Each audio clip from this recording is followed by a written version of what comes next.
नमस्कार दोस्तों। अभी तक हमने जितना प्रोग्राम लिखा था, जो भी चीज़ सीखा है, उसमें हम लोग ओनली कंसोल पे काम करते थे। कंसोल यानी कि रन टाइम पे जो भी काम करते थे, जो भी डाटा इंटर करते थे, वो जब तक प्रोग्राम चलता था तब तक वो डेटा रहता था। और जैसे ही प्रोग्राम से बाहर आते थे, डेटा ख़त्म, काम ख़त्म। तो अगर ऐसा कुछ चीज़ है हमारे पास जिसमें डेटा को हमें सेव करके रखना है फ्यूचर यूज़ के लिए, कि आज हमने कुछ लिखा, फिर कल उस डेटा को फिर यूज़ करना चाहें, उस पर काम करना चाहें, तो उसके लिए हम लोग यूज़ करते हैं फाइल हैंडलिंग। फाइल हैंडलिंग नाम से ही समझ आ रहा होगा। फाइल हैंडलिंग मतलब कोई भी फाइल रहता है उसको हैंडल करना। हैंडल क्या क्या कर सकते हैं? या तो क्रिएट कर सकते हैं, फाइल को ओपन कर सकते हैं, रीड कर सकते हैं, या राइट कर सकते हैं। तो हम फाइल हैंडलिंग के जो टॉपिक्स हैं इसमें यही सब सीखेंगे कि कैसे क्रिएट कर सकते हैं, कैसे ओपन करते हैं, रीड करते हैं, राइट करते हैं। तो ये एक सिंपल ऐसे करके टेक्स्ट फाइल जैसे बनाना है, तो उसमें क्या करेंगे, और उसको ओपन करने और क्लोज करने का तरीका ये सिंटेक्स है जो कि कॉमन रहेगा। फाइल नाम का एक पॉइंटर बनाएंगे, फाइल डेटा टाइप का। ये क्या डेटा टाइप है, ऐसा तो हमने नहीं पढ़ा था। तो ये फाइल जो डेटा टाइप आप देख रहे हो, FILE कैपिटल में लिखते हैं, ये स्टोर करेगा हमारा जो फाइल रहेगा उसके एड्रेस को। तो यहाँ पे देखिए हमने पॉइंटर के रूप में लिया है एक FPTR करके। तो यहाँ पे FPTR जो पॉइंटर है वो किसको, एड्रेस को होल्ड करेगा, जो यहाँ पे फाइल आएगा उसको। और यहाँ पे बीच पे काम करेंगे और लास्ट पे एफ क्लोज करके, यानी एफ ओपन यानी फाइल ओपन करके फंक्शन है ये, और एफ क्लोज यानी फाइल क्लोज। तो इस प्रकार से इसके बीच में फिर जो भी फाइल के साथ छेड़खानी करना रहेगा वो करेंगे। और लास्ट में देखिए एफ क्लोज करके फाइल को फिर उस पॉइंटर को पास करके हम लोग इसको क्लोज कर देंगे। तो हम लोग फाइल को ओपन करने के लिए क्या क्या पैरामीटर्स का यूज़ करेंगे। जैसे जो एफ ओपन जो फंक्शन है ये दो पैरामीटर लेता है।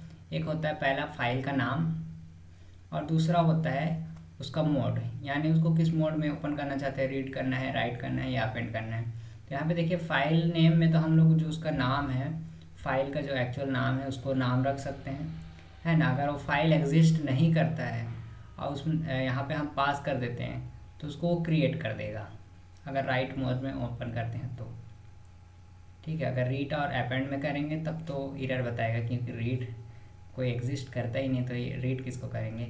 तो ऐसी मोड क्या है, हमें बताता है कि हम उसको फाइल के साथ क्या करने वाले हैं।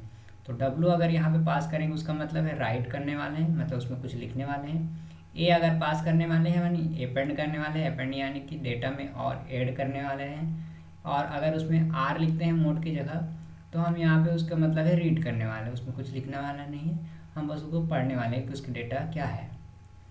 तो सिंपल हम लोग देख लेते हैं कि कैसे फाइल क्रिएट करते हैं। तो फाइल क्रिएट करने का जैसे मैंने सिंटेक्स बताया था, सामने हम लोग फाइल नाम का एक पॉइंटर बना लेंगे। यहाँ पे FPTR के जगह कुछ भी नाम रख सकते हैं, आइडेंटिफायर होना चाहिए जो कि। उसके बाद फाइल क्रिएट करने का एक तरीका ये रहता है कि FPTR जो कि पॉइंटर है उसमें हम लोग स्टोर कर रहे हैं F open function, file open function करके, और यहाँ पे जो भी फाइल का नाम देना है, फाइल का नाम लिख दिए, और यहाँ पे उसको मोड लिखना है हमने को डब्लू मतलब जैसे मैंने बता दिया था राइट का मोड होता है, यानी हम उस पर लिखने वाले हैं। अगर ये फाइल एग्जिस्ट नहीं करता तो automatically file name dot TXT नाम का एक फाइल बन जाएगा। वैसे यहाँ पे उसके बाद इसको क्लोज कर देंगे। अगर फाइल बन चुका है या फिर किसी भी डायरेक्टरी में है, तो यहाँ पे हम उसका डायरेक्टरी का नाम लिखेंगे और फाइल का नेम लिखेंगे, और राइट मोड में ओपन करेंगे तो वो फाइल को हम लोग ओपन कर सकते हैं। या फिर किसी भी डायरेक्टरी में जा कर के ऐसा फाइल बना सकते हैं। तो सबसे पहले मैं तो बता देता हूँ कि जैसे हम लोग टर्बो C7 यूज़ कर रहे हैं, तो उसका जो फाइल्स हैं वो कहाँ पे बनते हैं। तो जो हमारे टर्बो C7 का जो फाइल्स है वो हमारे बनते हैं दिस PC के C ड्राइव के अंदर। जो TC आता है उसके अंदर जो बिन है, यहाँ पे जो भी हम प्रोग्राम लिखे हैं वो सारे यहीं पे बिन वाले फोल्डर में, ये देखिए लोकेशन देख सकते हैं आप, TC के अंदर, C ड्राइव के TC के अंदर, बिन के अंदर। आप जहाँ पे इंस्टॉल किए होंगे अपने टर्बो को वहाँ पे लोकेशन रहेगा। तो जैसे हमने जितने भी प्रोग्राम लिखे थे डॉट सी वाले, डॉट सी प्लस प्लस, तो ये सारे प्रोग्राम यहीं पे दिखाई देंगे आपको। जैसे यहाँ पे हमने फर्स्ट डॉट सी नाम का एक प्रोग्राम बनाया था, तो ये फर्स्ट डॉट सी यहाँ पे दिख रहा होगा आपको। वैसे और जो भी बनाए थे वो इसी में है, funk dot C, hello dot C, तो जो भी प्रोग्राम बनाए हैं वो सारा इसी डायरेक्टरी में आपको मिल जाएंगे।